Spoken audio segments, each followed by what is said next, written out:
Muy buenas noches a todos. En nombre de la Academia Peruana de Derecho y del Club de la Banca y Comercio, donde estamos aquí presentes, les doy la bienvenida. Es una ceremonia muy grata, muy interesante por el contenido de la misma y estoy seguro que va a ser una noche inolvidable. Ayer, en la noche, Mario, que es el vicepresidente de la Academia Peruana de Derecho, me acompañó en una ceremonia hermosa, la verdad que no la habíamos planificado en la forma como se llevó a cabo, con el presidente Gerí y con Ernesto Álvarez, el primer ministro que nos agasajó a la Academia en general. Una ceremonia realmente maravillosa. Creo que en esta oportunidad tenemos la ocasión de escuchar a Mario Castillo Freire, quien el volumen 124 de la Biblioteca de Arbitraje Estudio Mario Castillo Freire se refiere al Tratado de Arbitraje Tomo 1, tema que es muy interesante. Me he dado el trabajo en estos días de leer a un 20 o 30% y la verdad que el libro es sumamente interesante y les recomiendo, les sugiero que lo lean, por favor. Muchas gracias. A continuación, le doy el uso de la palabra al doctor Fernando Vidal Ramírez, mi distinguido profesor de la Facultad de Derecho de la Universidad Católica en el año 1970.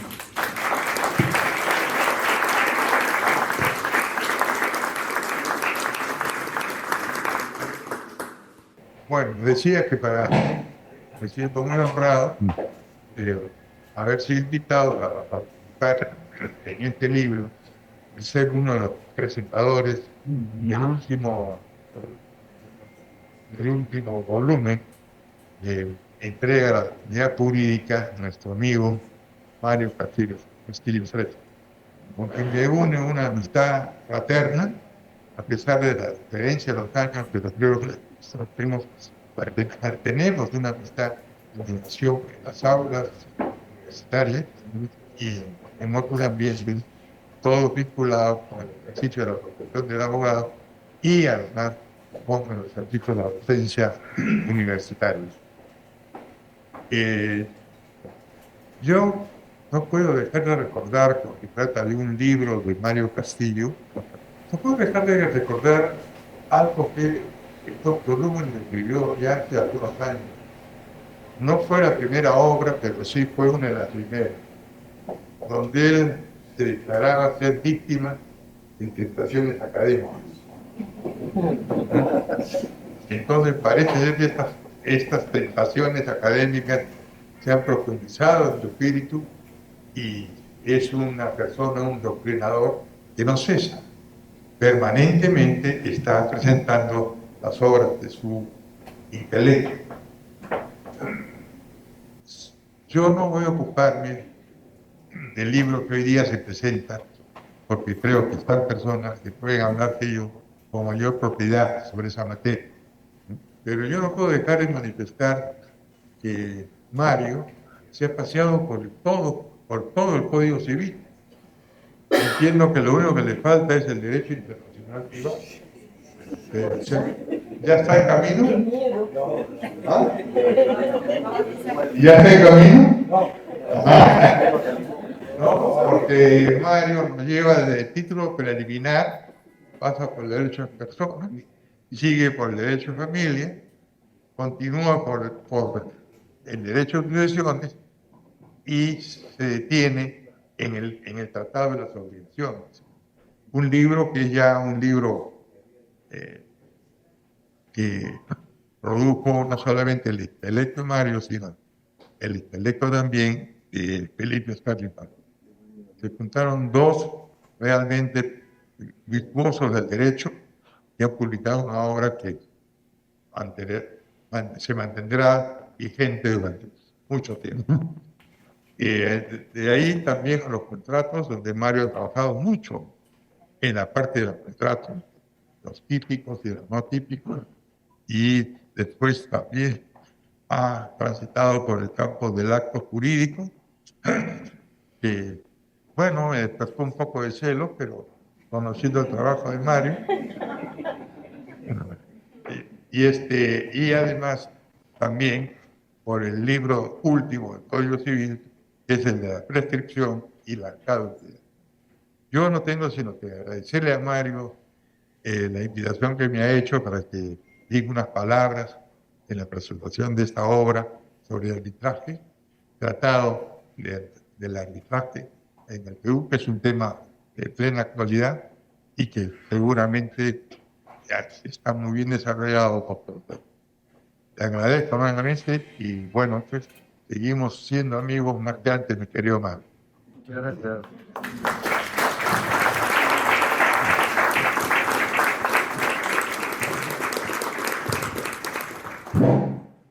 Bueno, todos quienes estamos aquí sentados somos académicos de número de la Academia Peruana de Derecho. Y bueno, no puedo dejar de destacar a Fernando Vidal, a quien lo recordamos y lo recordaremos siempre por su intervención en el derecho civil. Y a continuación le corresponde el uso de la palabra a Domingo García Belaunde, hijo de un destacado profesor de la Facultad de Derecho de la Universidad de Lima, Domingo García Arada, ¿no? Y bueno, por la academia y por la docencia y por muchísimas razones, para nosotros es un honor que Domingo García Belaunde nos dirija unas palabras esta noche. Gracias. Muchas gracias. Rubén Darío, este gran poeta, en uno de sus textos que leí hace 1000 años, decía: la exageración es la mentira de las personas honradas. Yo creo que acá había mucha mentira, pero bueno. Pero debo decirles algo con toda honestidad, ¿eh? Yo no sé qué hago acá, con toda honestidad. Lo quiero mucho a Mario, nos tratamos hace muchos años, y de vez en cuando le pico consultas, ¿no? Gratis, por supuesto, ¿no?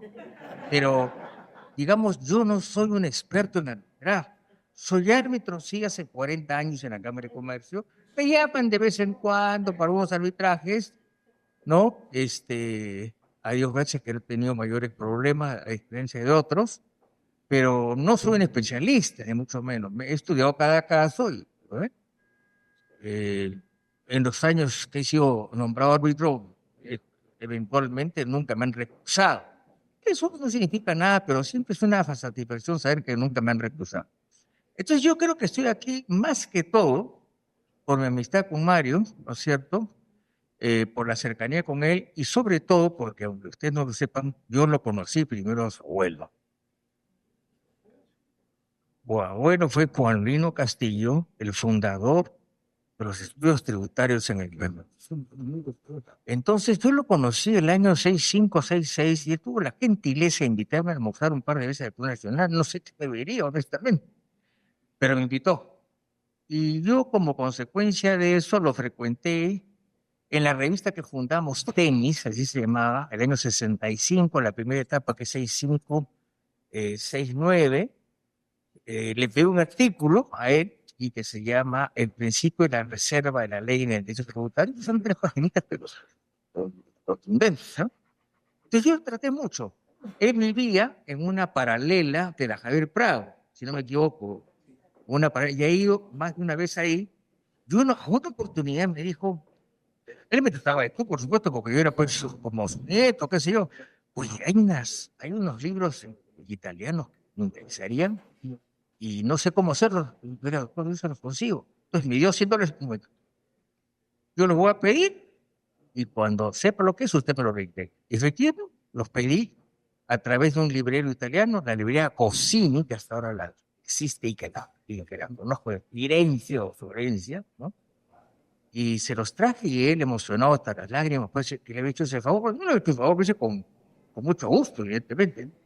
Entonces yo lo conocí a él y luego con los años conocí a Mario y justamente estuve cerca de él cuando preparó un libro homenaje a su abuelo. Mi padre, a su vez, le tenía una gran consideración porque había sido su alumno en Católica. Y me decía que en esa época, en el 35, 36, el curso se llamaba legislación tributaria, o sea, no existía el derecho tributario, era legislación tributaria, ¿no es cierto? Y bueno, así era el asunto, ¿no?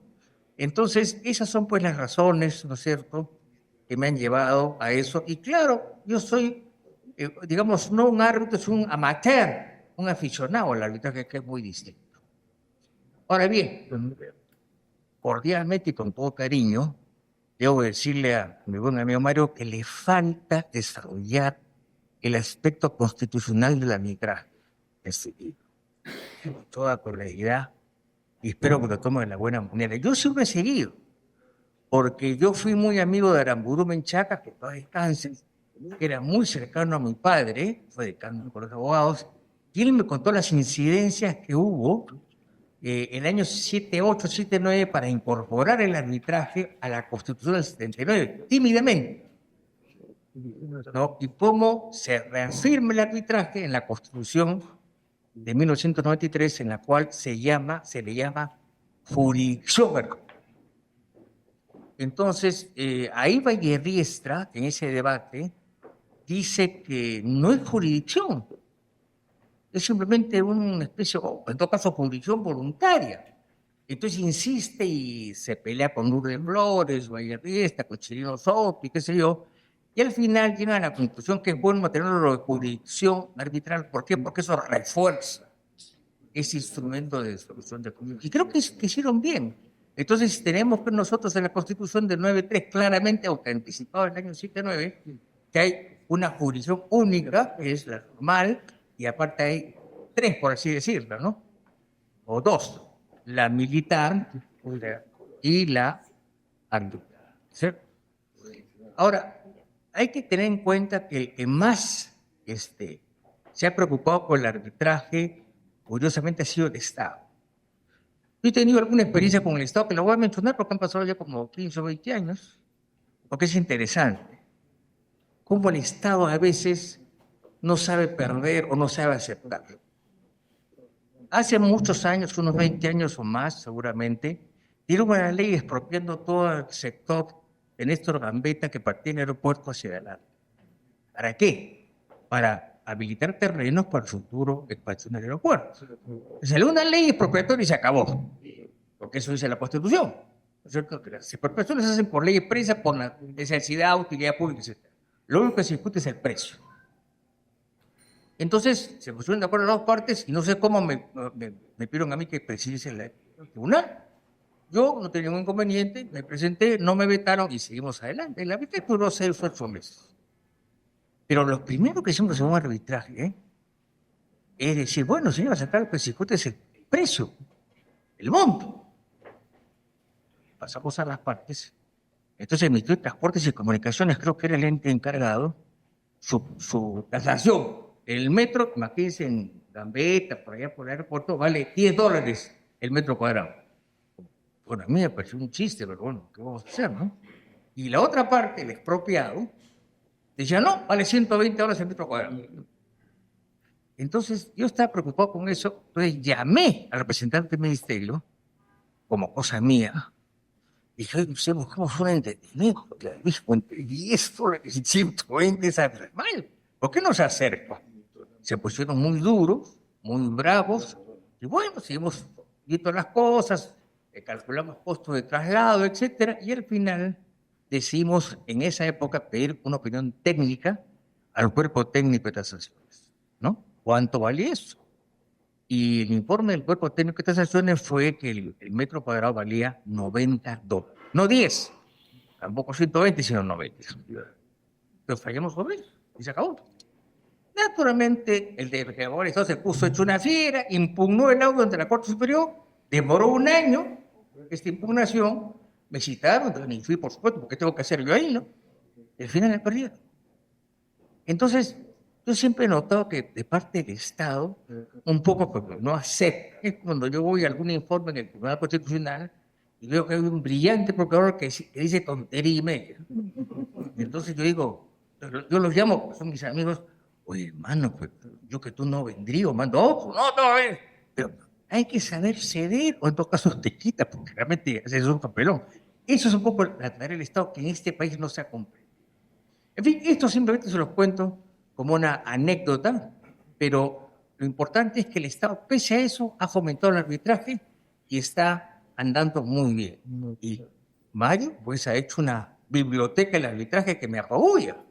Así de simple, ¿no? Entonces tiene que seguir ese plan y lo felicito porque es una biblioteca de carácter divulgatorio, pero académica y con fuerza. Y además, por las cosas más curiosas. Por ejemplo, en semanas pasadas, Lorenzo Solés en una reunión me regaló un libro suyo sobre algo así como la literatura y el derecho, que me pareció fascinante, ¿no? O sea, porque el derecho pues no es una isla, ¿no? Hay una famosa frase de un pensador purista, estoy mencionando en memoria, que se llamaba Ángel Osorio, no sé si estoy hablándome de otra persona, sí, que decía, el que solo sabe derecho, no sabe derecho, o sea, no sabe nada. Muchas gracias.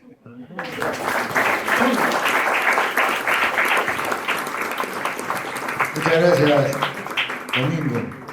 A continuación, le voy a ceder el uso de la palabra a un apreciado, querido amigo, algunos años menor que yo, salió en el año 1983 de la Facultad de Derecho de la Universidad Católica, yo salí en el 72, imagínense, ¿no? Pero de todas maneras, hemos estado profesionalmente muy vinculados en todos estos. Él, hasta hace unos días, ha sido el presidente del Centro de Arbitraje de la Cámara de Comercio de Lima. Dejo con usted a Gonzalo. Gracias.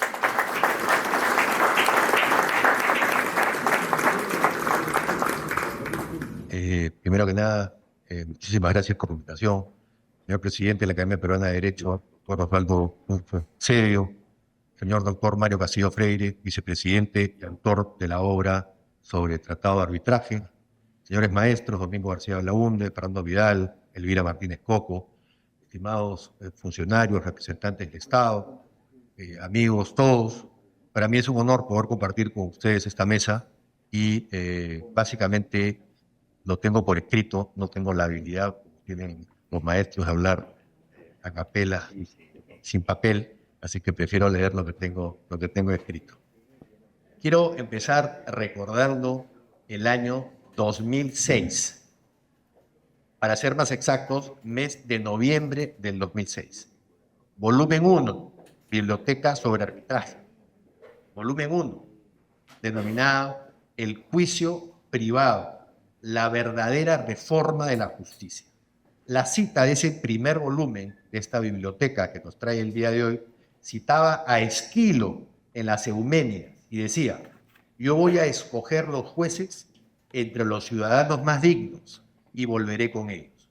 Ellos juzgarán el caso con conocimiento de causa y emitirán su fallo fieles a la ley de la conciencia.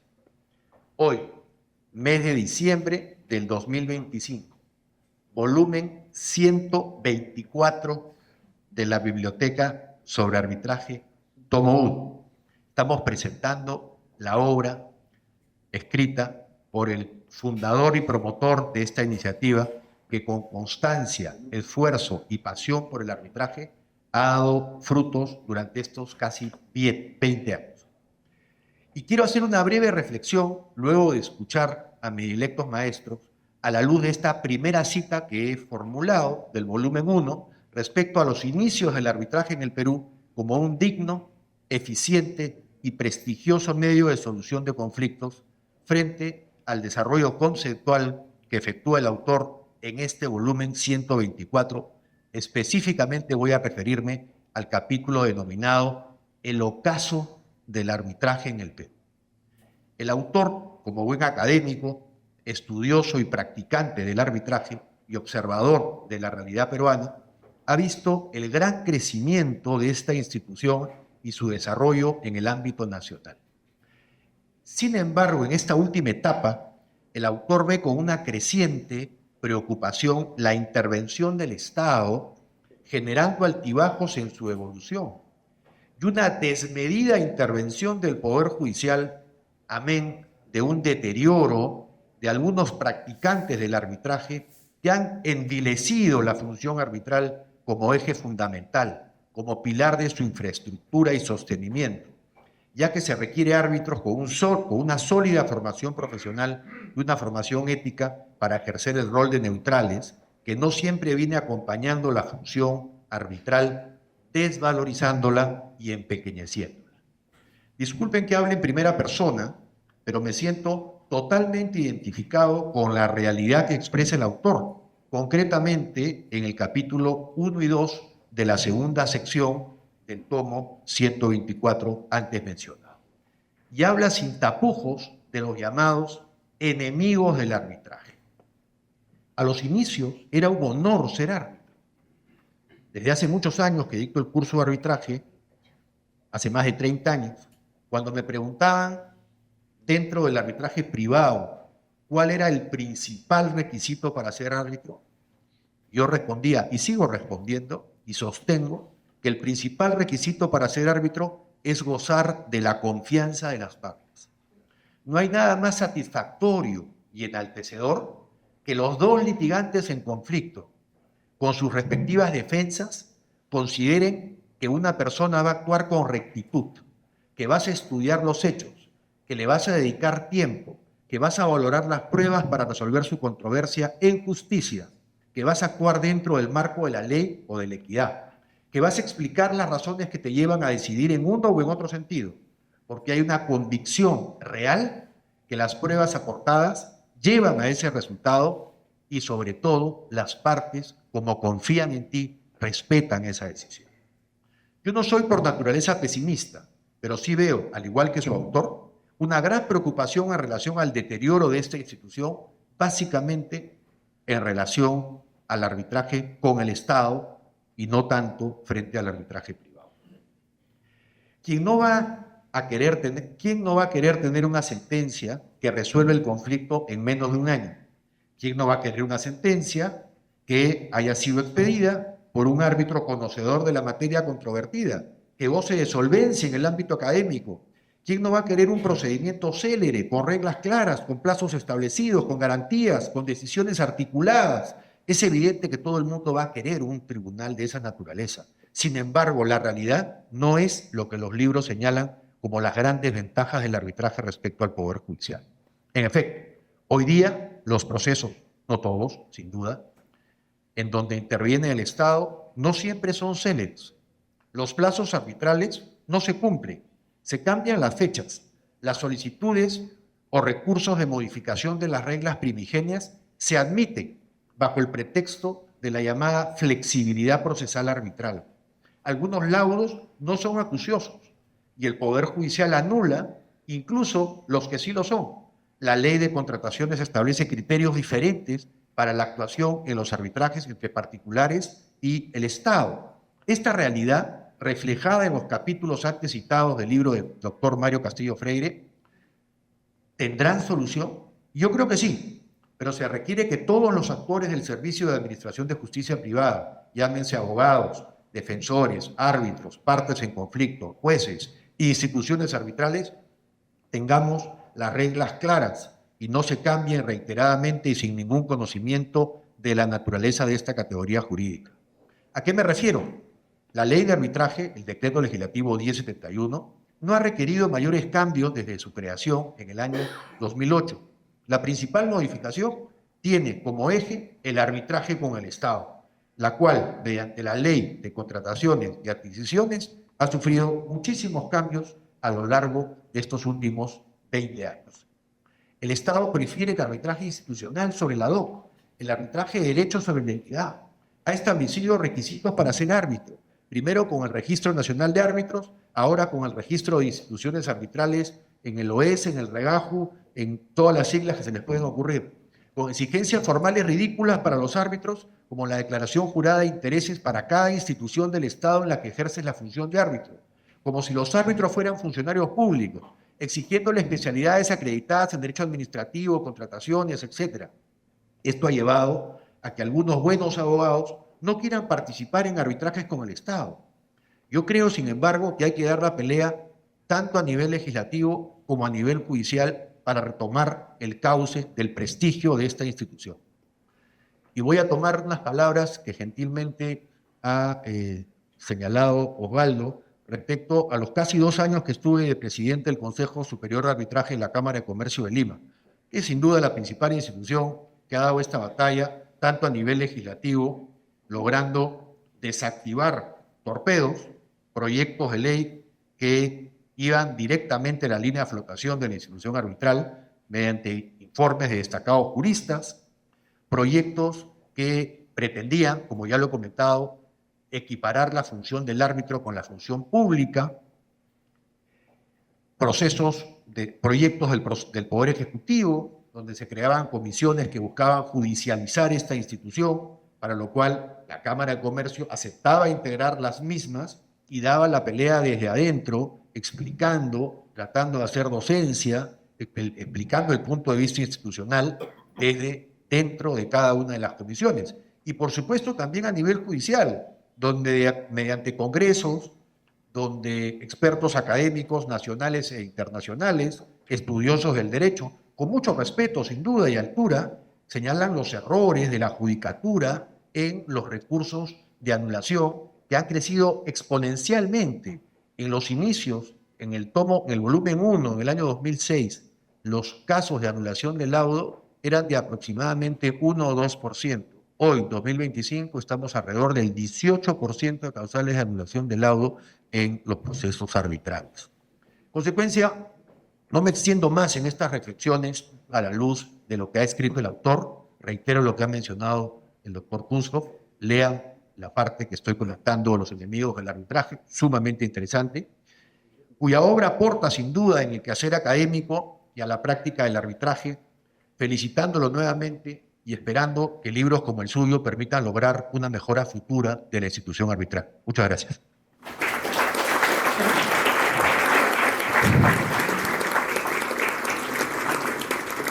Muchas gracias, Gonzalo. A continuación, le corresponde el uso de la palabra a la doctora Elvira Martínez Coco. Tengo que destacar, porque no puedo quedarme callado, que primero estudió psicología, es psicóloga y abogada, lo cual es sumamente importante. Tengo el placer, el gusto de conocerla muchísimos años, ¿no?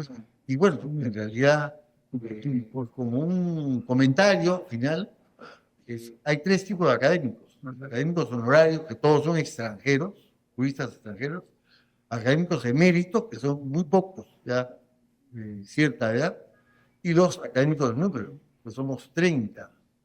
De los 30, 28 son hombres y 2 mujeres. Dile a Reboredo que Elvira Manejo. Adelante, doctor.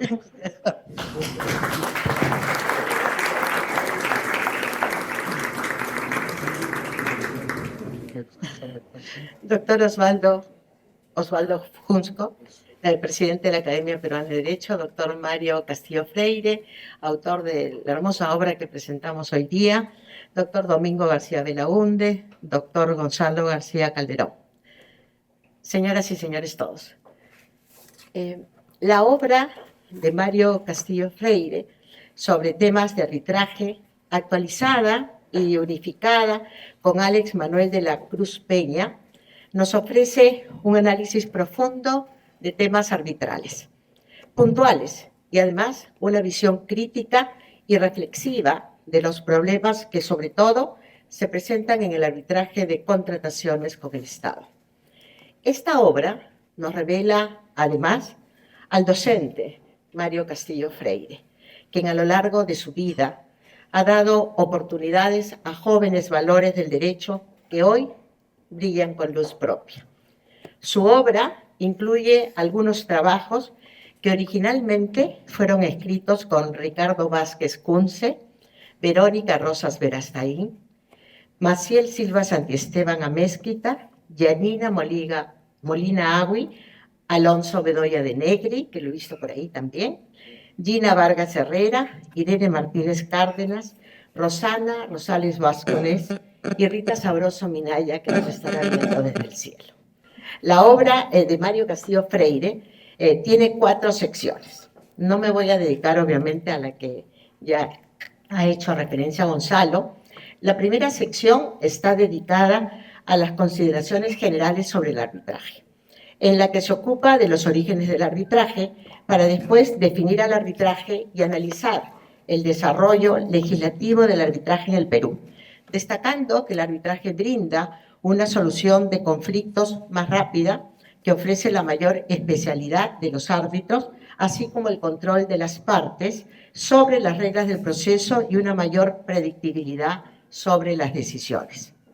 La segunda sección se refiere, en un título que me gusta mucho, a los enemigos del arbitraje en el Perú. Es una crítica no solo, y hago hincapié en esto, es una crítica no solo al Estado peruano, sino también a los malos actores arbitrales, partes, árbitros, centros de arbitraje, personas jurídicas que dañan al arbitraje e inclusive nos habla de sociedades secretas y actores tras bambalinas como los financistas, entre otros.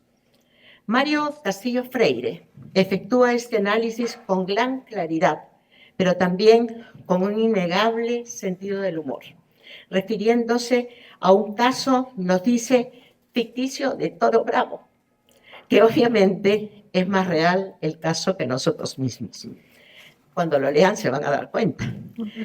Mario Castillo Freire critica con mucha valentía la forma en la que los jueces anulan los laudos y nos habla de la existencia del triple estándar. El primero es un estándar para los privados, no es incisivo porque afecta solo dinero privado. ¿Qué importa? El segundo estándar es el que aplican los jueces para los arbitrajes con entidades públicas. En este caso, sí son más incisivos porque se afecta el dinero público. El tercer estándar, el peor, lo aplican los jueces en los casos públicos con corrupción. De por medio, en estos casos, nos dice Mario Castillo Freire, los jueces, por cualquier razón, anulan los laudos para no quedar mal ante la sociedad.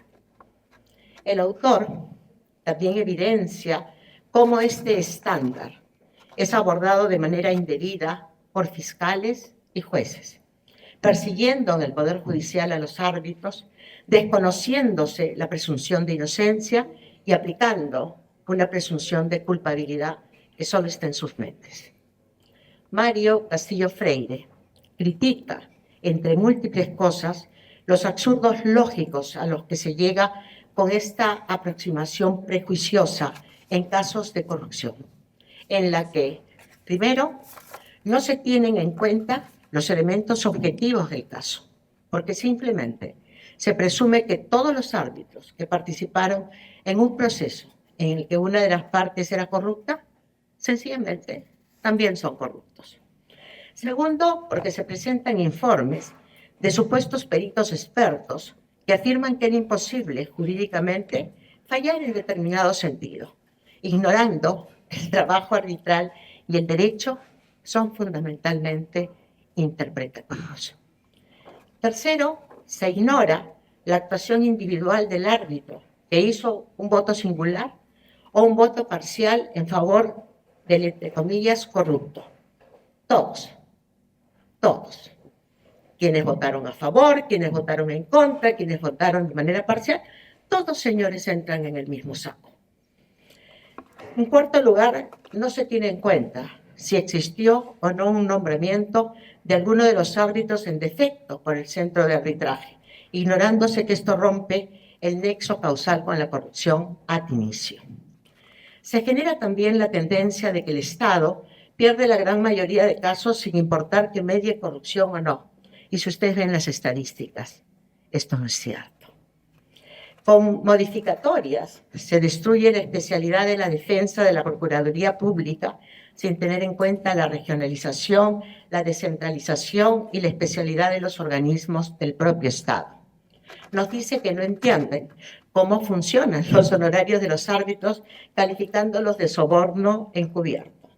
Todos recordarán el caso Canto Arias, donde estúpidamente, disculpen ustedes la palabra, califican esto de esa manera. Se llega al absurdo de asumir la existencia de soborno por múltiples designaciones simplemente de manera automática, sin analizar si en esas múltiples designaciones se votó en contra de quien lo designó, se votó parcialmente a favor. El mejor parámetro es cómo se vota. Obviamente, quien siempre le da la razón a quien lo designa es pasible de sospecha, pero quien lauda en varias ocasiones. A mí una vez me recusaron, señores, en un caso en el que me habían hecho 8 designaciones. Presenté mis descargos y resulta que nunca había votado a favor, y no sé hasta ahora porque me siguieron designando, de quien me había designado. Por supuesto que esto fue infundado, pero no analizan lo que deben analizar. Y eso lo destaca muy bien Mario Castillo Freire. Por ello, la conclusión cae de suyo, ¿Cómo va a ser el Perú, nos dice, sede de arbitrajes internacionales, si es que estamos tan mal como estamos? Si 1 de cada 5 laudos es anulado y a los árbitros se les está persiguiendo de esta manera, obviamente se desincentiva por completo que Perú llegue a ser sede internacional. En el segundo capítulo de la segunda sección, Mario Castillo Freire menciona, en opinión que también comparto, que el problema del arbitraje es en realidad un problema humano. Nos presenta situaciones de hecho, historias que dice que son ficticias. Ay, pero yo ya he reconocido la realidad de muchas, ¿no? Y les pone nombres distintos, obviamente, a los de la realidad. El autor nos menciona problemas del mundo del arbitraje que nos van a sonar muy conocidos. Entre ellos, por ejemplo, las partes que designan árbitros que son abogados de parte, lo cual hace que todo dependa al final del presidente. El mecanismo de designación supletoria de los centros, porque falta transparencia, dando lugar a favoritismos, dándose inclusive sorteos, nos dice que son una pantalla para validar la ilegalidad. La existencia de sociedades secretas entre árbitros y el presidente que atenta contra la independencia e imparcialidad. Y después de leer esto voy a ponerme a investigar. ¿Dónde están esas sociedades secretas y quiénes las integran? Sería bueno saberlo. La vulneración de la confidencialidad, nos dice, durante el proceso, que puede originar presión en la opinión pública.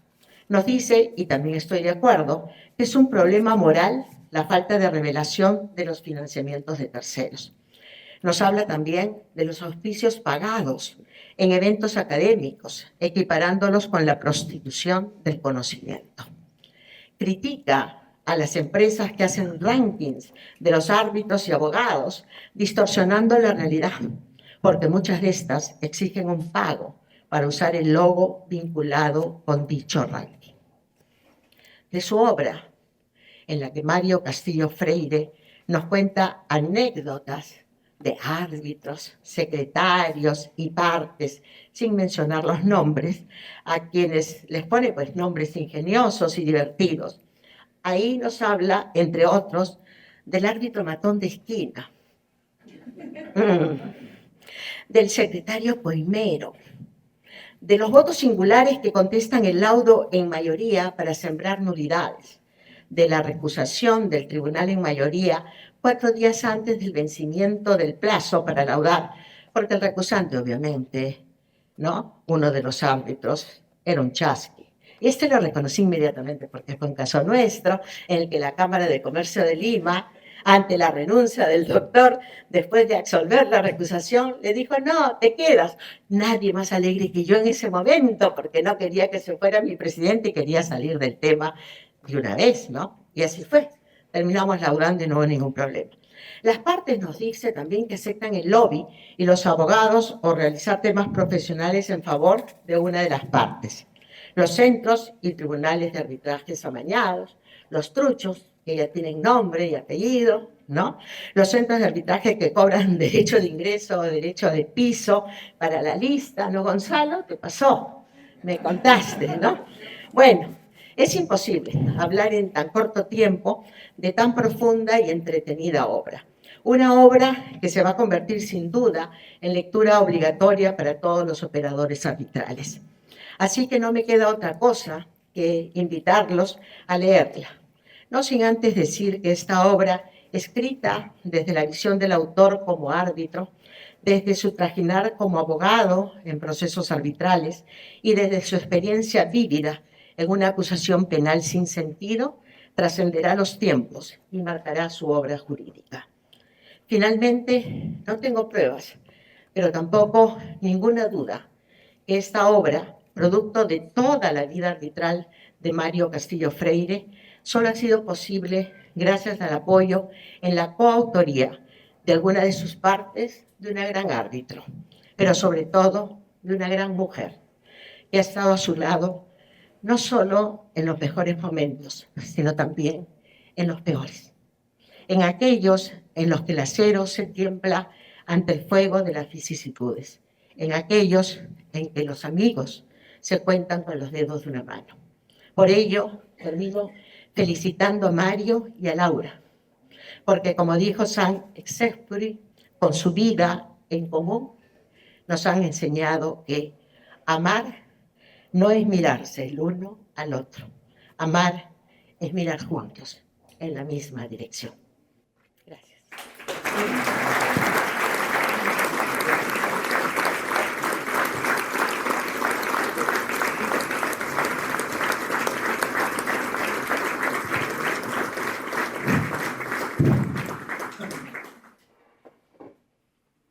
Bueno, muy interesante la intervención de Lila Martínez Coco. Estaba seguro que como psicóloga de Aguada. Bueno, y esta hermosa, magnífica ceremonia de presentación de la obra Tratado de Arbitraje, tomo 1, de Mario Castillo Freire, no puedo dejar de mencionar el 7 de febrero de este año, él es mi vicepresidente del Consejo Directivo de la Academia Peruana de Derecho. Somos 5 en el Consejo Directivo y nos reunimos con mucha frecuencia y diseñamos y organizamos eventos de diferente naturaleza. Y creo que nuestra gestión termina en febrero del 2027. Creo que ya para el año siguiente tenemos un lindo programa de actividades. Adelante, doctor.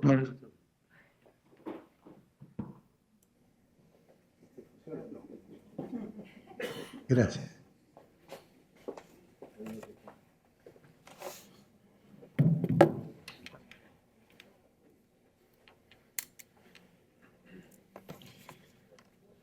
Buenas noches, queridos Osvaldo, Fernando, Domingo, Gonzalo y Elvira, estimados colegas, queridos amigos.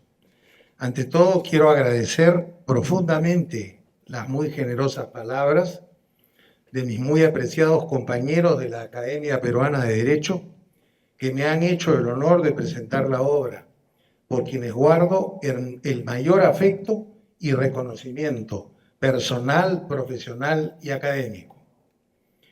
Este es el volumen 124 de nuestra biblioteca de arbitraje y a la vez tomo 1 de un tratado de arbitraje cuya historia voy a contar. Hace alrededor de año y medio, a raíz de las ideas de un proyecto de nueva ley de contrataciones públicas, advertí la necesidad de actualizar algunos trabajos que había escrito sobre la materia y empecé la tarea bastante minuciosa de recopilar mis trabajos sobre el particular. Luego se me ocurrió la idea de recopilar todo aquello que había escrito sobre arbitraje, no solamente relativo a contratación estatal. Y encontré trabajos publicados desde el 2001. Pero ocurre que, si bien muchos de ellos me correspondían en autoría exclusiva, muchos otros también los había escrito junto a una o más personas, con lo cual la tarea de actualizarlos se tornaba más complicada. Digo esto porque si bien continúo teniendo una muy buena relación con la inmensa mayoría de mis coautores, incluso, como ha mencionado la doctora Elvira, una de esas personas ya había fallecido. Entonces me puse en contacto con cada uno de ellos, empezando por Ricardo Vázquez Kunze, con quien escribí no solo artículos, sino un libro, precisamente el volumen 1 de la Biblioteca de Arbitraje, obra titulada Arbitraje, el juicio privado, la verdadera reforma de la justicia, la misma que fue presentada hace 19 años, el 6 de diciembre de 2006. Pero con quien también había escrito no uno, sino varios libros sobre arbitraje y diversos artículos, era Rita Sabroso Minaya, quien trabajó conmigo desde practicante durante 18 años y quien lamentablemente falleció de manera temprana el 19 de enero de 2021.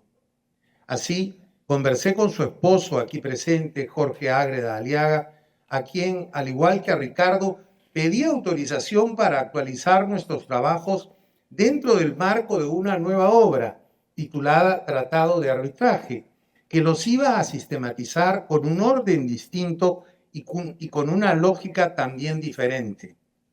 Con la autorización de Ricardo y Jorge, ahora correspondía buscar las autorizaciones de mis muy queridas socias en el estudio, Verónica Rosas Verastain y Maciel Silva Santisteban Amezquita, la de Laura Castro Zapata, mi querida esposa, con quien compartimos más de 3 décadas juntos, la de Yanina Molina Agui, antigua exalumna y antigua abogada del estudio, a la par que la de Alonso Bedoya de Negri, quien fue mi socio algunos años atrás.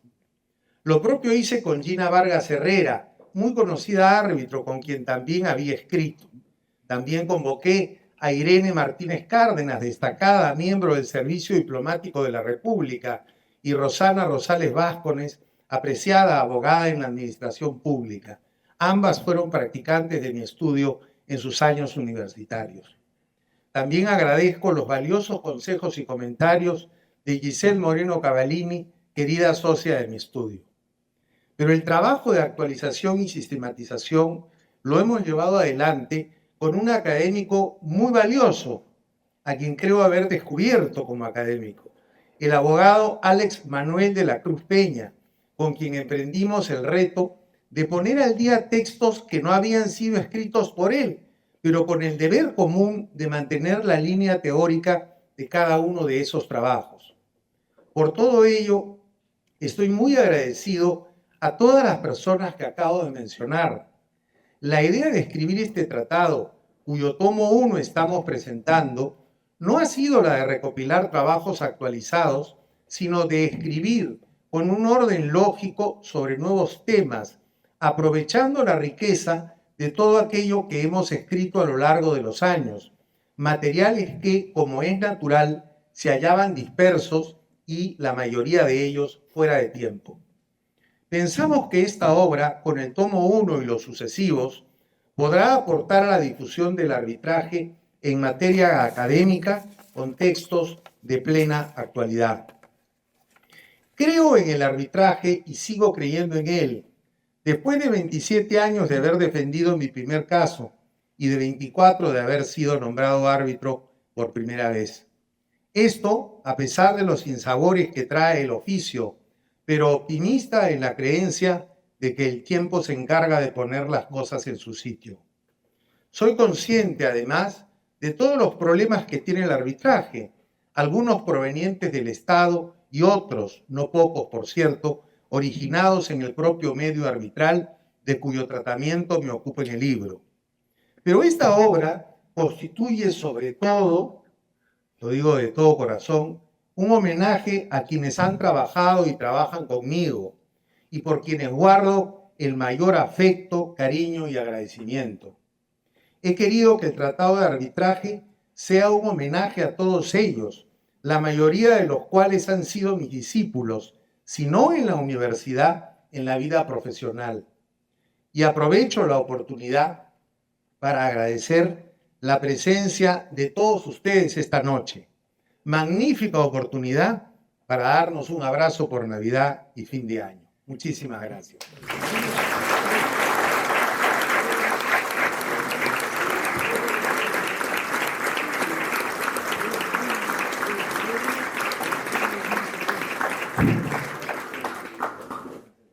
Bueno, sin duda alguna esta noche es maravillosa y la vamos a recordar siempre, sobre todo cuando estamos cumpliendo el primer año de nuestra gestión en el Consejo Directivo de la Academia Peruana de Derecho. Creo sin duda alguna que esa es una obra muy interesante y recomiendo que por favor la lean. En nombre del Consejo Directivo y de los aquí sentados en la mesa de honor, les agradezco por su presencia, damos por concluida la sesión y los invito a pasar a unos festejos, a unas celebraciones. Gracias.